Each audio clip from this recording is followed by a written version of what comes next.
Eiropas Savienības atveseļošanas fonda mērķis ir palīdzēt dalībvalstīm ātrāk atgūties no Covid-19 pandēmijas un Krievijas kara darbības Ukrainā radītajām sekām.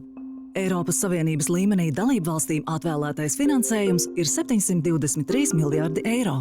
Atveseļošanas fondam Latvijā ir 6 darbības virzieni – klimats un enerģētika, digitālā transformācija, nevienlīdzības mazināšana, ekonomikas, veselības nozares un tiesiskuma stiprināšana.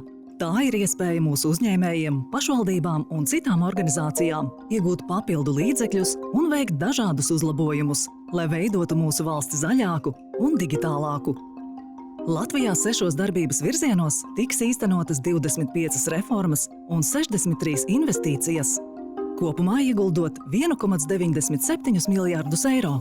Ekonomikas stiprināšanai Latvijā ieguldīs 196 miljonus eiro. Tie tiks novirzīti inovāciju veicināšanai un izglītības kvalitātes paaugstināšanai. Latvijā par šiem līdzekļiem veicinās iesaistīto pušu sadarbību un atbalstīs inovācijas visā procesā, no idejas līdz gatavam produktam vai pakalpojumam, un atbalstīs augstākās izglītības nozari, ieviešot jaunus finansēšanas un pārvaldības modeļus, ieguldot mācību spēku izaugsmē, piesaistot diasporas mācību spēkus un paplašinot iespējas iegūt stipendijas. Seko līdzi atveseļošanas fonda aktualitātēm Latvijā un uzzini jaunāko esfondi.lv un sociālajos tīklos.